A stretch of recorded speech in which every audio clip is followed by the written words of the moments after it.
Buenos días, amada iglesia. Qué privilegio es poder cantar al nombre de Dios, como cantábamos en esta última alabanza. El estilo de vida de un creyente genuino y verdadero debe ser contemplar al Señor en toda circunstancia, ¿no? Contemplar el carácter de Dios, aunque la circunstancia sea difícil, contemplar su belleza, contemplar su misericordia, contemplar su gracia, contemplar su amor y, por supuesto, contemplar a Cristo en toda circunstancia hace que el creyente pueda vivir seguro en cualquier situación. Amén. Qué gozo y privilegio tenemos en esta mañana de estar en la casa del Señor y poder continuar adorando al Señor, poder continuar exaltando el nombre de Dios ahora por medio de la predicación de su palabra. Bienvenidos a todos, bienvenidos a Iglesia Bíblica Petra, a las personas que nos visitan por primera vez. Es un privilegio para mí poder esta mañana dirigir este tiempo de la predicación de la palabra del día de la palabra de Dios el día de hoy. Y continuamos en el libro de Hebreos. Vamos a estar en el capítulo 10. Esta mañana concluimos el capítulo 10. Entonces, por favor, acompáñenme en oración para poder comenzar este tiempo de la predicación de la palabra y que podamos tener corazones atentos y dispuestos, humillados y rendidos a escuchar la voz del Señor en nuestras vidas. Amén. Señor, le damos gracias por esta mañana, gracias porque usted es bueno y nos da el privilegio de poder estar en su casa el día de hoy, Señor, poder cantar su palabra, Señor, poder levantar nuestras manos y cantar a su nombre, Señor. Gracias porque es un privilegio que no merecemos, Señor, pero también es un regalo de su gracia y misericordia a su iglesia, a su pueblo, Señor, a cada miembro de esta iglesia, Señor. Y yo le ruego por este tiempo de la predicación de su palabra, Señor, para que sea su Espíritu Santo guiándome a mí a dirigir este tiempo, Señor, para hacerlo dependiendo completamente de usted, Señor, no de mí. Y yo le pido también, Señor, por cada una de las personas que está presente en esta mañana, para que puedan tener corazones dispuestos y rendidos a usted, rápidos a escuchar, Señor, el llamado que usted tiene a su vida el día de hoy y poder, Señor, concentrarse y fijar la mirada en usted, Señor. Contemplar, como cantábamos en alabanza, Señor, el carácter de Cristo Jesús en su palabra, en enseñanza de esta mañana, Señor. Bendiga este tiempo en el nombre de Cristo Jesús. Amén.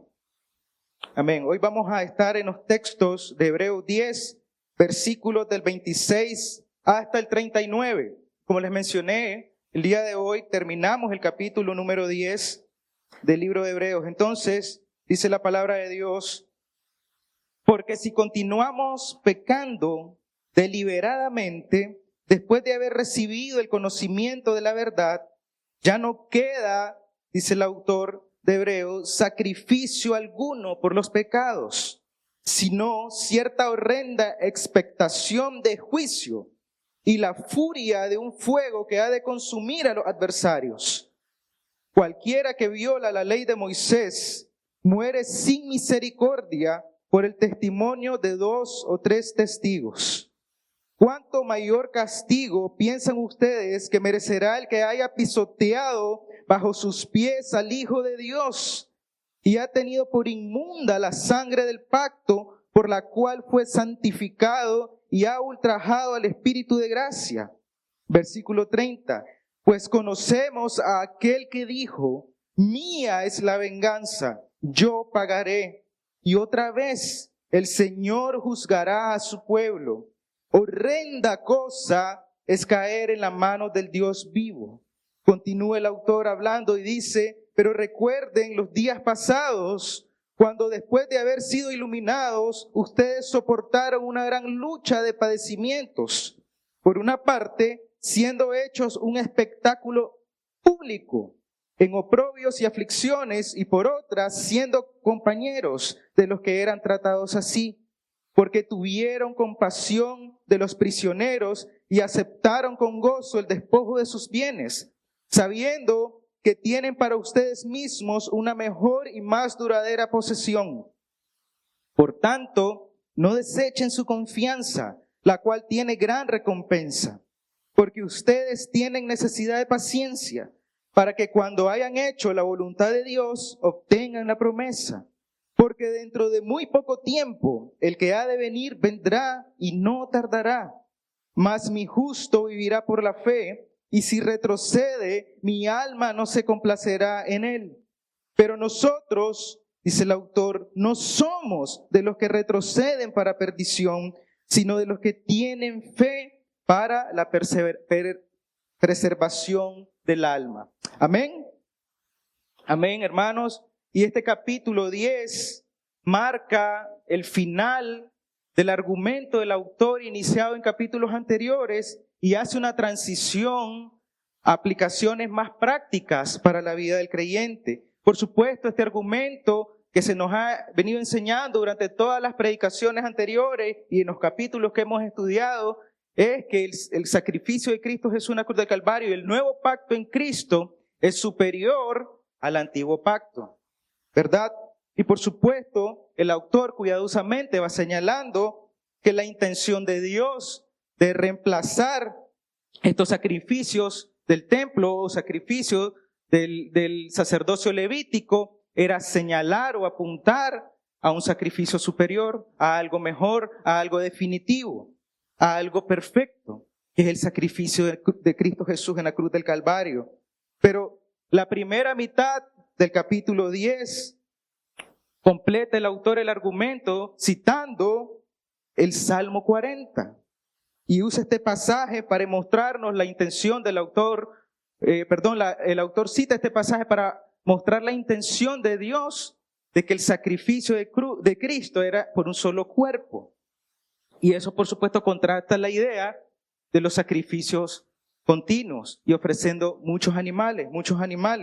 Hacerlo una y otra vez.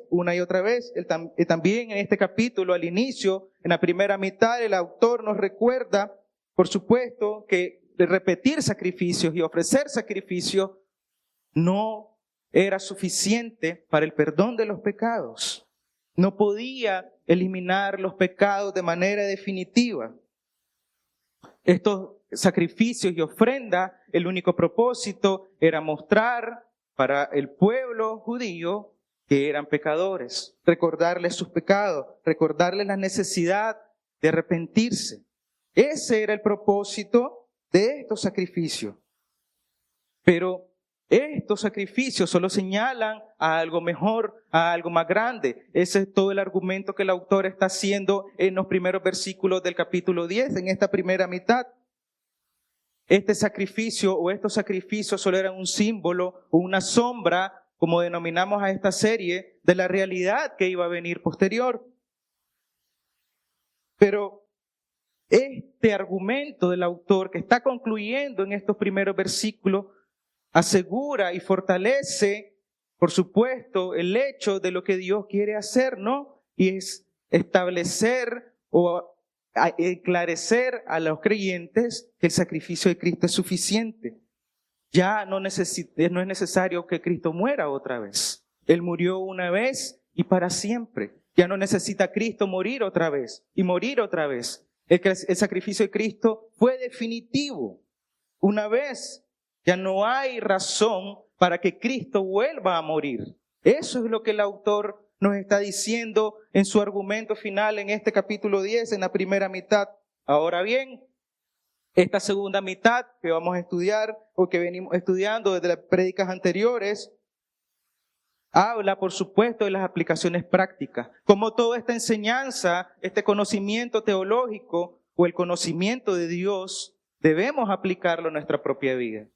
No queda solamente en nuestra mente. No es una información que el autor está dando o dio en su momento a la audiencia en Hebreos para que tengan esa información y la guarden. No, es para que ellos puedan vivir de manera experiencial. Y por supuesto, este conocimiento que nosotros hemos recibido también es para que nosotros podamos aplicarlo a nuestra propia vida de manera personal, de manera práctica. Recordemos, hermanos, que la intención de todo el libro de Hebreos, de toda la carta de Hebreos, es fomentar darle confianza a los hebreos por lo que estaban pasando. Fomentar y darle confianza a la fe de los hebreos por lo que estaban pasando. Recordemos que ellos están experimentando persecución, están experimentando opresión y ellos necesitan ser animados a volver al Señor, a volver a Cristo, a dejar esos sacrificios que lo único que hacían era sentirlos seguros en sus propias fuerzas. Y esta transición, hermanos, sin embargo, como leíamos en los textos, está trazada por una advertencia muy fuerte y de hecho la advertencia más fuerte de toda la carta a los hebreos. Por supuesto, anteriormente el autor habla y advierte acerca de la desobediencia, acerca de la apatía espiritual, acerca de la fe descuidada, pero aquí el autor está advirtiendo de manera fuerte acerca de rechazar al Señor. Y esa era la tentación en el contexto de lo que los hebreos tenían en ese momento. Ellos estaban luchando con la persecución y ellos estaban con la tentación de rechazar a Cristo. Esto le denominamos como apostasía, negar la fe cristiana. Ellos estaban luchando con ser apóstata, con abandonar la fe, con rechazar la fe. Y meditando en esto recordaba que uno de los ejemplos más claros en las Escrituras acerca de la apostasía y rechazar la fe es acerca de Judas Iscariote. Judas, que vivió en el ministerio de Cristo Jesús, era parte del círculo más íntimo y cercano del Señor Jesús. Él escuchó todas las enseñanzas de la propia boca del Señor Jesús, vio los milagros del Señor Jesús, participó de todos los servicios y milagros que el Señor hizo. Él escuchó el Sermón del Monte, él escuchó muchas enseñanzas, pero al final él negó y rechazó a Cristo. Y recordaba también cómo esto debe, hermanos, enseñarnos a nosotros mismos el día de hoy, a examinar nuestros propios corazones y ver cómo estamos viviendo a la luz de esta enseñanza. Porque no basta con solamente recibir el conocimiento de Dios en nuestra mente, sino que debemos vivirlo de manera experiencial. Las personas, incluso muchas personas acá presentes, pueden haber venido por muchos años y estar viniendo y viniendo por muchos años y recibiendo el conocimiento en la mente, pero no estarlo viviendo de manera experiencial. No estarlo viviendo y obedeciendo el llamado de Dios a su vida. Por eso, una de las enseñanzas acerca de esto es la parábola del sembrador. En Mateo 13, versículo 20 al 22, dice el Señor: y aquel en quien se sembró la semilla en pedregales, este es el que oye la palabra y enseguida la recibe con gozo. Pero no tiene raíz profunda en sí mismo, sino que solo es temporal. Y cuando por causa de la palabra viene la aflicción o la persecución, enseguida se aparta de ella. Y aquel en quien se sembró la semilla entre espinos, este es el que oye la palabra, pero las preocupaciones del mundo y el engaño de las riquezas ahogan la palabra y se queda sin fruto. Amén. Entonces, el apóstata participa de todas las bondades y la gracia de Dios, escucha la enseñanza del Señor, tiene el conocimiento del Señor, tiene información en su mente, pero esa información y ese conocimiento no baja al corazón. Y cuando vienen las aflicciones, cuando viene la opresión, cuando viene la persecución, cuando viene la escasez o las circunstancias difíciles, rechaza al Señor, niega la fe, abandona a Cristo, como hizo Judas. La tentación de deleitarse en su pecado lo llevó a negar a Cristo y a traicionarlo. De hecho, él ya venía mostrando señales cuando en su falsa piedad él prefería ofrecer o no rendir humildad y servicio al Señor Jesucristo en despreciar un perfume para lavarle los pies, ¿no? Él quería recoger el dinero porque él decía que era mejor eso. Era mejor vender este perfume y recoger el dinero siendo de manera hipócrita, con una piedad falsa, haciendo ver esto como que era mejor que servirle al Señor. Muchas veces, hermanos, muchas personas actúan de esa manera, viven de esa manera. Si regresamos al texto en Hebreos, versículo 26, el autor inicia advirtiendo, amada iglesia, de manera clara, contundente del peligro de seguir pecando deliberadamente. Dice el versículo 26, porque si continuamos pecando deliberadamente, después de haber recibido el conocimiento de la verdad, ya no queda sacrificio alguno por los pecados. Y si podemos definir pecar deliberadamente, podemos traducirlo a usar de la gracia de Dios. O, en otras palabras, hacer un mal uso de la gracia de Dios. El apóstol Pablo decía acerca de esto en Romanos capítulo 6, versículo 1 y 2. Dice, ¿qué diremos entonces? ¿Continuaremos en pecado para que la gracia abunde? De ningún modo. Nosotros que hemos muerto al pecado, ¿cómo viviremos aún en él? Abusar de la gracia de Dios es pecar deliberadamente. En otras palabras, es no querer escuchar la voz de Dios, no querer escuchar la voz del Espíritu Santo, pero también abusar de la paciencia y la misericordia de Dios para la vida del creyente. Algunos pecados que están en el corazón del hombre que pudieran estar llevándolo a abusar de la gracia de Dios es la desobediencia. Desobediencia por amargura en el corazón y la falta de perdón. También está el libertinaje, que se confunde muchas veces, o el creyente lo confunde y lo puede confundir de manera muy intencional con la libertad, pero no es esa la libertad. El libertinaje es minimizar la santidad de Dios y dar rienda suelta a los deseos de la naturaleza pecaminosa. Minimizar la santidad de Dios te hace minimizar los pecados. Las mentiras piadosas o mentiritas blancas, ¿no? Que por muchos años hemos estado acostumbrados a hacer o a decir en nuestra vieja vida y que pudieran estar el día de hoy todavía como una nueva criatura, pensando que es algo que no es pecado en contra de Dios. Pero cuando la persona, el creyente, minimiza el pecado, lo único que está haciendo es minimizar la santidad de Dios. Está diciendo, Dios no es tan santo como su palabra dice. Dios no es tan santo como su carácter lo dice. Otro pecado que lleva a abusar de la gracia de Dios es la pasividad, combinado con el miedo. Esto es no actuar con fe y convicciones en el Señor. La pasividad de tomar el rol que Dios te ha llamado a vivir como nuevo creyente, el sacerdote de hogar para los hombres o la mujer piadosa y virtuosa para las mujeres. Esa pasividad que hace vivir de manera cómoda dentro del cristianismo, sentirte cómodo dentro de tus prácticas religiosas, viviendo como lo hacían los hebreos en ese momento, queriendo regresar a esos sacrificios.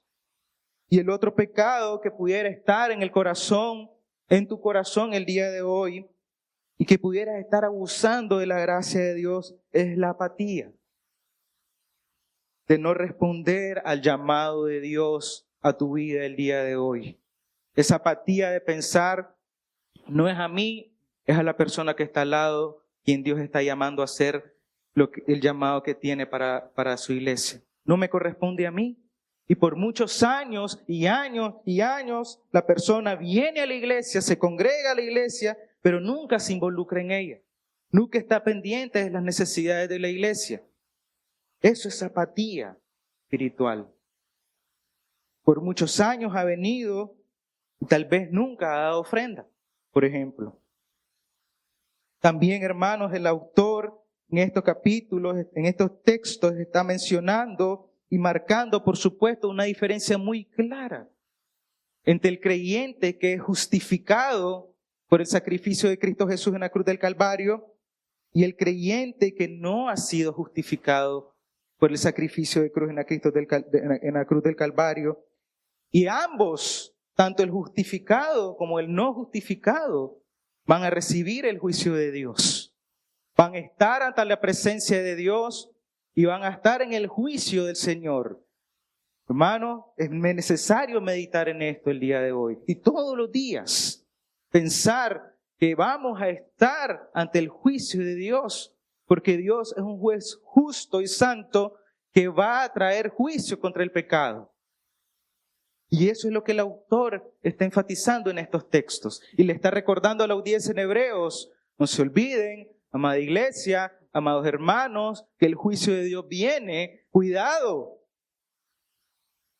con pecar en contra del Señor de manera deliberada. Cuidado con abusar con la gracia de Dios. Mateo 12, versículos 36 y 37, el Señor Jesús habla acerca de esto. Dice: pero yo les digo que de toda palabra vana que hablen los hombres, darán cuenta de ella en el día del juicio. Porque por tus palabras serás justificado y por tus palabras serás condenado. Hay un juicio venidero, amada iglesia. El Señor va a dar un juicio hacia su pueblo y su iglesia también. Por eso es necesario meditar y reflexionar en el corazón con qué tipo de justicia está viviendo el día de hoy. El apóstol Pablo en Romanos capítulo 2 menciona acerca del juicio. Dice: Él pagará a cada uno conforme a sus obras. A los que por la perseverancia en hacer el bien buscan gloria, honor e inmortalidad, vida eterna. Pero a los que son ambiciosos y no obedecen a la verdad, sino que obedecen a la injusticia, ira e indignación. Esto es claro para todos nosotros, amados hermanos.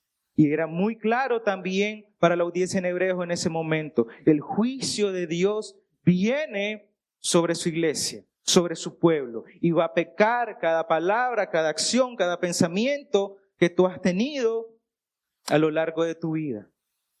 Pero por supuesto, este argumento del autor está reforzando y lo refuerza con el hecho de que si tú minimizas la santidad de Dios, si tú abusas de la gracia del Señor, tú estás rechazando y menospreciando el sacrificio de cruz en la cruz de Calvario. No solamente es pensar y meditar en que minimizamos la santidad de Dios, sino también es pensar y meditar que cuando minimizamos la santidad de Dios y pecamos en contra de Dios deliberadamente, cuando el creyente abusa de la gracia de Dios, está rechazando el sacrificio de Cristo Jesús en la cruz de Calvario. Lo está escupiendo. Y muchas veces hemos sido probablemente muy críticos con las personas que juzgaron al Señor Jesucristo el día de su muerte. Cómo se burlaban, pensamos, cómo lo escupían, cómo lo retaban. Pero más sin embargo, muchas veces el creyente puede estar haciendo lo mismo en la actualidad, en su vida práctica.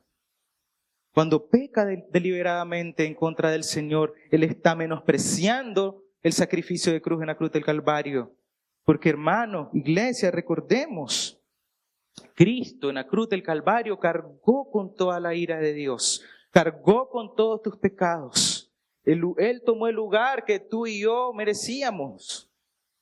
Y por eso volvemos a lo que el autor está diciendo en los textos anteriores. Podemos entrar con confianza al trono de la gracia, porque ahora tenemos un Padre Celestial que escucha nuestro clamor. Pero también el autor está diciendo en estos textos y está haciendo una invitación a su audiencia a regresar a su primer amor, a regresar a las primeras obras que hizo o que hacían cuando llegaron a los pies de Cristo. Y es eso lo que el apóstol Juan dice en Apocalipsis 2, 4 y 5. Pero tengo esto contra ti, le decía a la iglesia, que has dejado tu primer amor. Recuerda, por tanto, de dónde has caído y arrepiéntete y haz las obras que hiciste al principio. Entonces, esta es una invitación del autor en estos textos a reavivar la fe que tenías o que tenía al comienzo la audiencia, a reavivar esa convicción en el Señor por lo que había hecho por ellos. Y esa es una invitación, amada iglesia, que extiendo el día de hoy a todos nosotros, a reavivar ese amor y esas convicciones en el Señor y a reavivar las obras que hiciste al comienzo cuando llegaste a los pies de Cristo. Eso es lo que el texto nos está diciendo y eso es lo que el autor nos está invitando a hacer, amada iglesia, el día de hoy. A regresar al Señor, a regresar a tu primer amor, a volver a hacer las obras que hacías al comienzo y dejar la apatía, dejar la pasividad, abandonar el adormecimiento espiritual. El autor está sacudiendo a su audiencia con la santidad de Dios y está poniendo la mirada en el Señor, no en las circunstancias. Hermanos, les dice, pongan la mirada en el Dios Santo, porque Él va a traer justicia a su pueblo, pero también va a traer juicio a su pueblo. Entonces, amada iglesia, como punto número 1, el conocimiento de la verdad en la vida del creyente implica reconocer y aceptar las enseñanzas de Jesús como la verdad absoluta, por lo cual debemos vivir en obediencia a estas. En Juan capítulo 8, versículo 31 y 32, dice la palabra de Dios: entonces Jesús decía a los judíos que habían creído en Él, si ustedes permanecen en mi palabra, verdaderamente son mis discípulos y conocerán la verdad y la verdad los hará libres. Amén. Y este es el conocimiento de la verdad de Dios. Volver a Cristo, volver al Evangelio y dejar las prácticas pecaminosas que había venido haciendo la audiencia de los hebreos en ese momento. Conocer la verdad de Dios, amada iglesia, nos da la libertad sobre el pecado y esto significa que ya no estás obligado a obedecer tu naturaleza pecaminosa. Como cantábamos temprano el día de hoy, ya no somos esclavos del pecado. Ya no eres esclavo del pecado. Ya no estás obligado a obedecer tu pasividad, tus miedos, tu inseguridad, tu egoísmo, tu orgullo. Ya no estás obligado a obedecerlo. Porque si sigues obedeciendo esto, dice la palabra de Dios, que estás pecando deliberadamente. Si sigues cargando con amargura en tu corazón por falta de perdón por muchos años, es abuso de la paciencia y la misericordia de Dios. Estás abusando de la paciencia y la misericordia de Dios. Por eso también conocer la verdad de Dios nos debe llevar a vivir por el poder del Espíritu, no nuestras propias fuerzas. Gálatas 5, el apóstol Pablo nos enseña y dice, digo pues, anden por el Espíritu y no cumplirán el deseo de la carne. Porque el deseo de la carne es contra el Espíritu y el del Espíritu es contra la carne. Pues estos se oponen el uno al otro de manera que ustedes no pueden hacer lo que deseen. Hermanos, iglesia, yo quiero preguntarte en esta mañana, ¿cómo estás andando el día de hoy? ¿Estás andando por el poder del Espíritu o estás andando en tu carne? Y tú piensas que estás viviendo para la gloria de Dios. Y no es suficiente, hermano, que tu conocimiento quede en la mente. Ese conocimiento que el autor está hablando, esa carga teológica y enseñanza teológica que nos ha dado en todos los anteriores capítulos y que nos dio en la primera mitad del capítulo 10, ese conocimiento y esa enseñanza teológica debe bajar al corazón. Debe inundar el corazón. Debe llenarlo por completo y nutrir el corazón. No puede solo quedar en la mente. No es suficiente, amada iglesia, con recibir cursos y cursos teológicos y estudiar en seminarios, porque lo que Dios quiere es que vivas para la gloria de Dios. Y yo no estoy diciendo que es malo estudiar. Yo quiero dejar claro en esto. No estoy diciendo que sea malo estudiar, pero si ese estudio y ese conocimiento no está siendo experiencial, no sirve, no glorifica a Dios. Solo está llenando tu mente y está inflamando tu orgullo, porque eso te va a llevar a vivir en tus propias fuerzas. Y no te va a llevar a vivir, como dice el apóstol Pablo en Gálatas 5, por el poder del Espíritu. Ese conocimiento, hermanos, debe ser un conocimiento que humilla tu corazón, que aplasta tu orgullo, que expone tu corazón ante la palabra de Dios y te lleva a un quebrantamiento genuino y a un arrepentimiento genuino. Yo quiero animarte a meditar el día de hoy si todo ese conocimiento que tú tienes y has adquirido por tantos años, incluso aquí en la iglesia, prédica tras prédica, escuela bíblica tras escuela bíblica, no te ha humillado y no te ha llevado a un quebrantamiento genuino, es necesario meditar realmente en el corazón. ¿Cómo estás viviendo a la luz de la palabra? También conocer la verdad de Dios, hermanos, implica en la vida del creyente el compromiso moral como verdaderos discípulos de hacer la voluntad de Dios y obedecer sus mandamientos.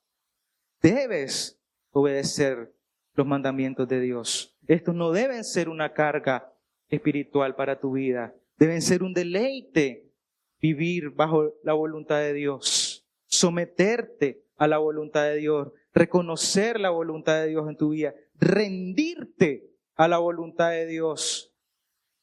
No querer manipular a Dios. No querer forzar las cosas. No querer forzar los tiempos. Como número 2, el creyente verdadero está revestido por la justicia de Cristo. Y estas son verdades acerca del carácter de Dios. Por lo tanto, amada iglesia, debemos vivir seguros en la gracia del Señor y tener las expectativas correctas del juicio venidero. Cristo pagó el precio completo por tus pecados. Y esto quiere decir y significa que ya eres libre de toda culpa. Esos pecados del pasado que pudieran estar atormentándote el día de hoy y culpándote el día de hoy, Cristo ya pagó por eso. Ya eres libre de eso. Pecados desde tu infancia, de tu juventud.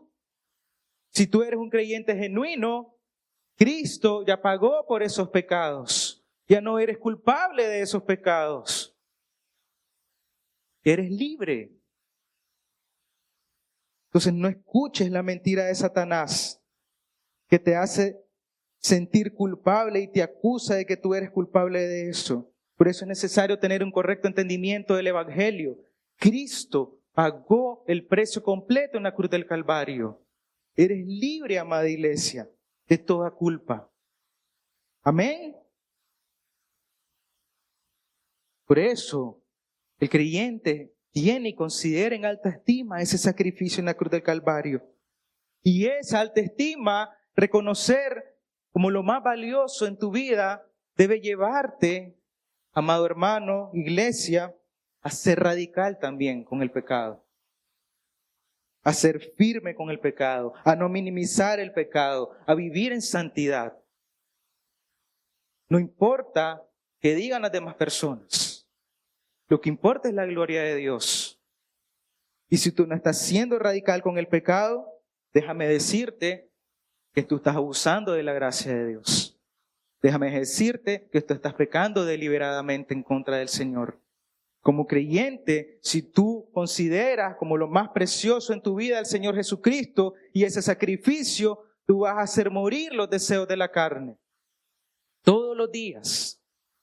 Esa es la vida práctica del creyente. Todos los días negar la carne. Todos los días hacer morir los deseos pecaminosos del corazón. Pero también el creyente debe crecer en el temor de Dios. Yo quiero preguntarte hoy, ¿tú tienes temor de Dios? Los hebreos, en las circunstancias que se encontraban, estaban luchando con eso.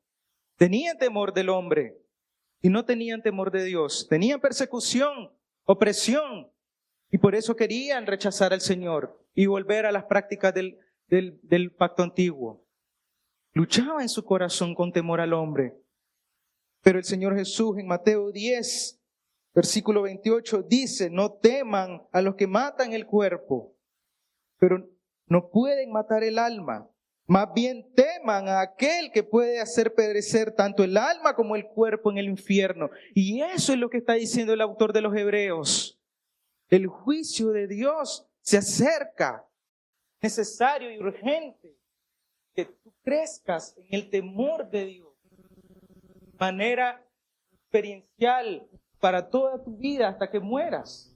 Esa debe ser una de las prioridades en tu vida el día de hoy. El verdadero creyente tiene temor de Dios. Y si tiene temor de Dios, vive para la gloria de Dios y no para su propia gloria. Pero también el verdadero creyente descansa en la justicia de Dios, a pesar de la oposición, a pesar de las circunstancias. Descansa en la justicia de Dios y no actúa buscando defender su propio honor. Hebreos 10:30, lo que acabamos de leer, pues conocemos a aquel que dijo, mía es la venganza, yo pagaré, dice el Señor. Entonces, hermano, iglesia, debemos descansar en que Dios es un Dios justo. A pesar de que haya persecución o estés pasando por una circunstancia difícil que tú hayas pensado que no es justa. Pero debemos tener una perspectiva eterna de las circunstancias y que Dios tiene un propósito eterno en las circunstancias. Entonces descansa en la justicia de Dios. Ante el juicio de Dios, si tú eres un verdadero creyente, es la justicia del Señor Jesucristo la que te va a cubrir y la que te va a justificar, no lo que tú hayas hecho o dejes de hacer. Amén. Punto número 3, la gran recompensa del creyente no es en este mundo, sino en lo eterno junto con Cristo. Por lo tanto, debemos aprender a esperar con paciencia y gozo en el Señor. Es necesario, como mencionaba anteriormente, comprender en la mente y en el corazón que la voluntad de Dios es buena, agradable y perfecta.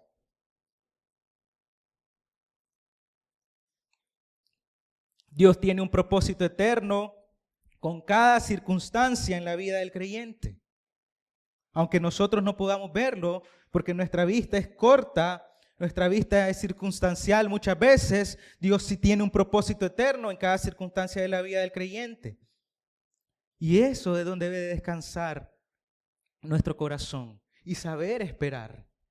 Porque, amado hermano, muchas veces luchamos con no saber esperar en el Señor. Oramos a Dios y queremos que Dios conteste inmediatamente. Dios no tiene problemas con hacernos esperar, pero nosotros sí. ¿Por qué? Porque queremos tener el control de la circunstancia. Porque el control se vuelve un ídolo en nuestro corazón.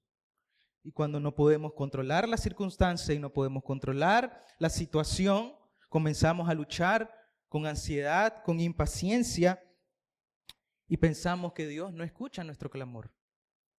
Por eso es necesario, hermano, que aprendas a descansar y a gozarte en el Señor, a gozarte en medio de las dificultades. Esto será, por supuesto, de mucho provecho para nuestras almas, pero también de crecimiento para nuestra fe.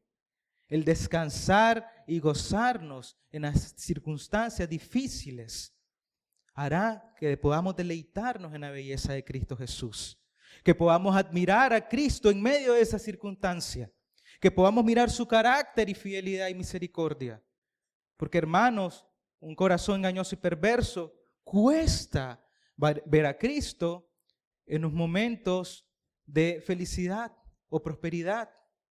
Cuesta muchas veces, pero son esos momentos difíciles y de opresión donde Dios los ocupa para que nuestra mirada esté en el Señor y realmente podamos ver y deleitarnos en la belleza de Cristo Jesús.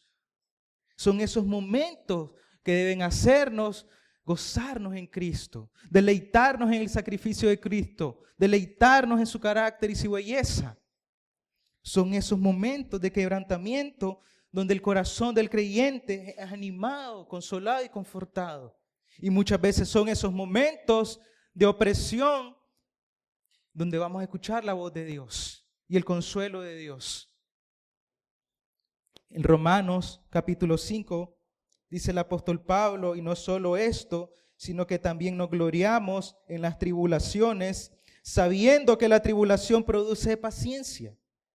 Y la paciencia, carácter probado. Y el carácter probado, esperanza. Y la esperanza no desilusiona, porque el amor de Dios ha sido derramado en nuestros corazones por medio del Espíritu Santo que nos fue dado. Amén. Y mi deseo y anhelo para ti y para mí también es que la palabra del apóstol Pablo en estos textos sean nuestras convicciones en el Señor. Aprender a gozarnos y gloriarnos en las circunstancias difíciles. Y ese es el llamado que el autor de los Hebreos está haciendo a su audiencia en ese momento. Deleítense en la belleza de Cristo Jesús. Abandonen su pecado. Dejen de abusar de la gracia de Dios. Dejen de pecar deliberadamente. Humíllense ante el Señor. Deleítense en Cristo. Que eso sea lo más valioso y precioso para tu vida. Y eso debe ser lo más valioso y precioso para nuestra vida el día de hoy. Por eso es necesario, hermano, tener expectativas correctas también de las promesas de Dios. Tener expectativas correctas de lo que Dios ha prometido a su pueblo y a su iglesia. Y por supuesto, tener esas expectativas correctas nos va a llevar a vivir de acuerdo a su voluntad. Nos va a llevar a hacer y cumplir su voluntad. Nos va a llevar a descansar en su voluntad. No a creer y pensar o asumir cosas del carácter de Dios. Que eso nos llevan a pecar en contra de Dios. Iglesia, asumir cosas del carácter de Dios te llevan a pecar en contra de Dios muchas veces. Porque estás asumiendo que Dios va a hacer algo que Él nunca ha dicho. Que Dios va a darte algo que Dios nunca te ha prometido. Y por supuesto eso te lleva a pecar con ansiedad y murmuración. ¿Ves? A pecar deliberadamente. Porque ya sabes probablemente, conscientemente, que Dios no ha prometido eso. Pero la necedad del corazón te dice que Dios te lo puede dar y que Dios te lo tiene que dar. Pero no es así. Entonces cuidado, iglesia, con las expectativas en el carácter de Dios y sus promesas. Punto número 4, la fe y las convicciones del creyente deben de estar en la persona de Cristo y no en el hombre y las circunstancias. Por eso es necesario que crezcas en el temor de Dios, que afirmes tus pasos en la palabra de Dios. Segunda de Tesalonicenses capítulo 2 dice, así que hermanos, estén firmes y conserven las doctrinas que les fueron enseñadas ya de palabra y ya por carta nuestra. Toda esta enseñanza que hemos recibido a través de estos capítulos en el libro de Hebreos, doctrinas, deben afirmar nuestra fe en el Señor. Eso es lo que nos está diciendo el autor. Las convicciones firmes en el Señor, amada iglesia, hacen del creyente una persona firme y segura en Cristo. Tener convicciones firmes en el Señor te harán una persona segura en el Señor. Firme, confiada, con descanso, para hablar con seguridad de la salvación, para hablar con seguridad de quién es el Señor en tu vida, para hablar con convicción y predicar con convicción el Evangelio de Cristo Jesús, para predicar a tiempo y fuera de tiempo. Eso es lo que nos está diciendo el autor. Den testimonio de Cristo Jesús, que sus convicciones estén firmes en el carácter de Dios. No en lo que haga una persona o deje de hacer. Eso, hermano, no puede ser la convicción de un creyente.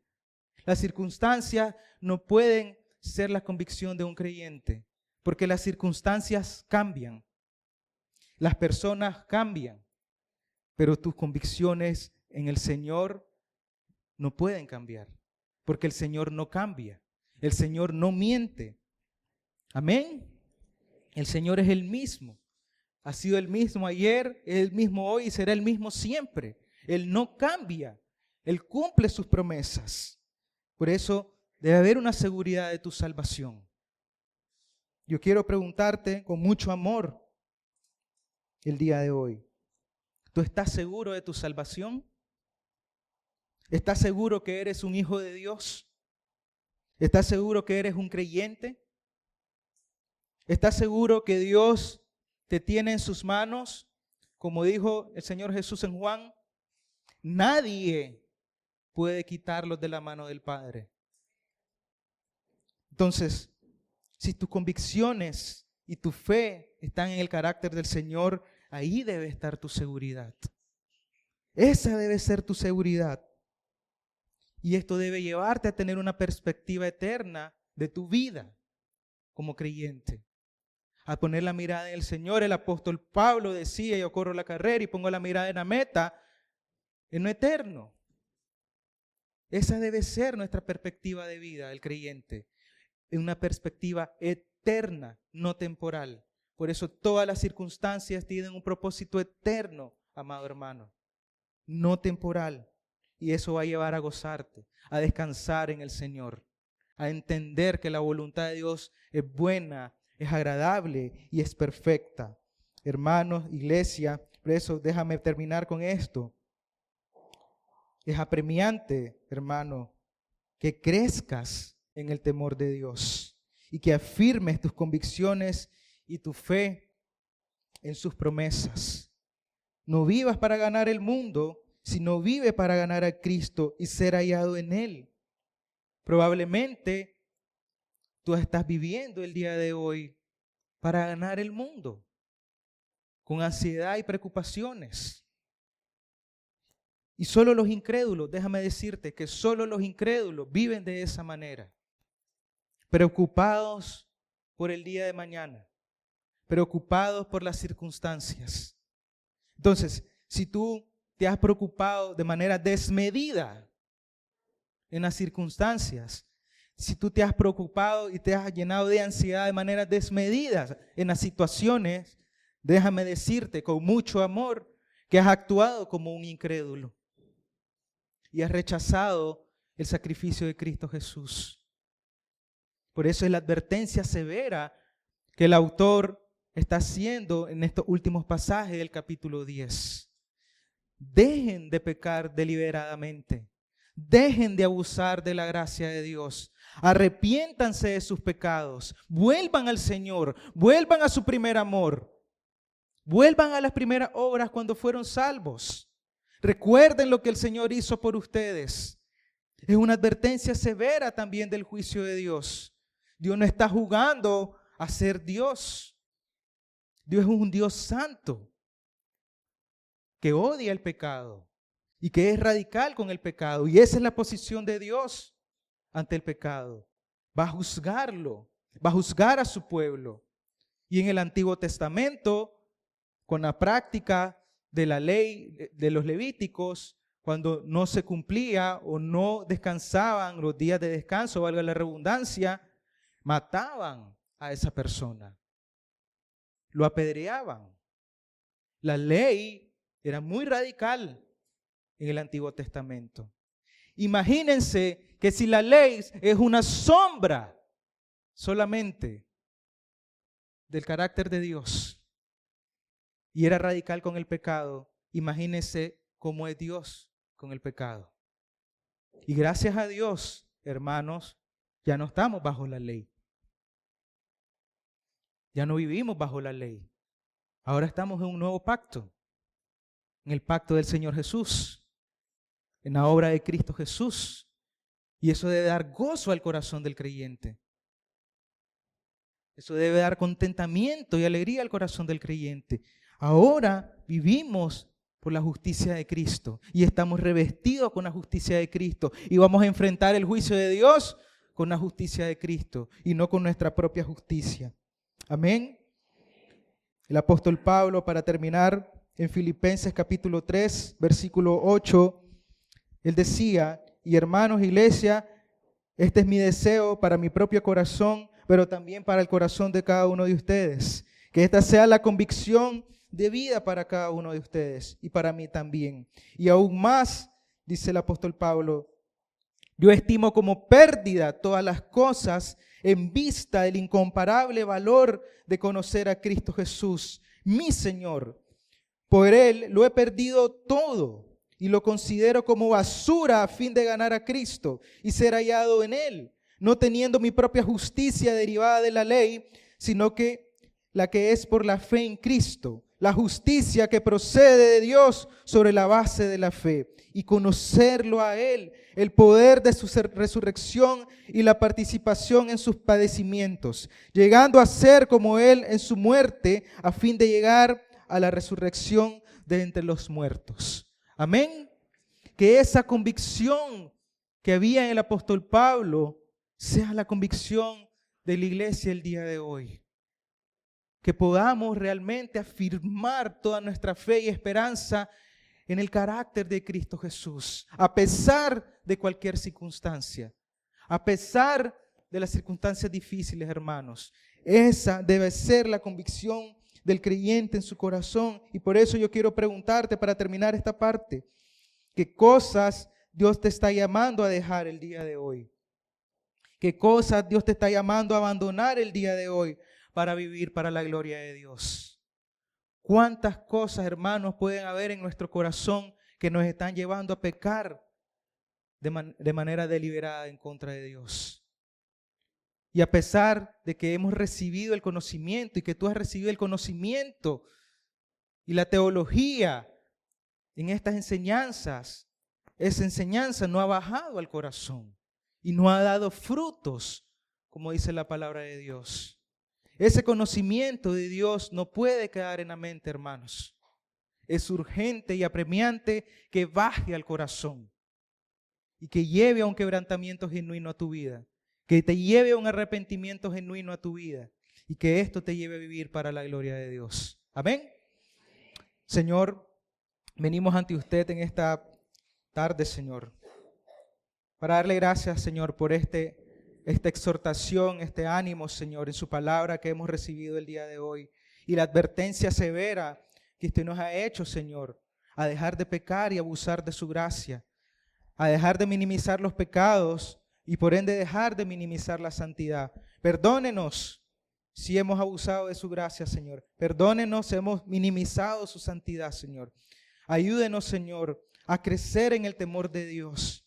Ayúdenos a afirmar nuestras convicciones y nuestra fe en la persona de Cristo Jesús y no en la circunstancia. Ayúdenos a considerar como lo más precioso en nuestra vida el sacrificio de Cristo Jesús en la cruz del Calvario, Señor. Ayúdenos a morir a nosotros mismos, a negar nuestra naturaleza pecaminosa, a tomar nuestra cruz y seguirlo, Señor.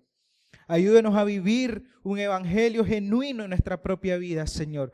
A examinar a diario nuestro corazón, a ser radicales con el pecado, a no coquetear con el pecado, Señor, porque eso lo ofende a usted, ofende su santidad, Señor. Ayúdenos a tener la mente de Cristo, Señor, y tener una perspectiva eterna de nuestra vida, Señor. A dejar de quejarnos en las circunstancias difíciles y encontrar gozo y contentamiento en ellas, Señor, y deleitarnos en la belleza de Cristo Jesús. Gracias por su palabra, gracias por el ánimo, por la exhortación y gracias por el privilegio de estar el día de hoy en su casa, Señor. Oramos en el nombre de Cristo Jesús. Amén. Son amados.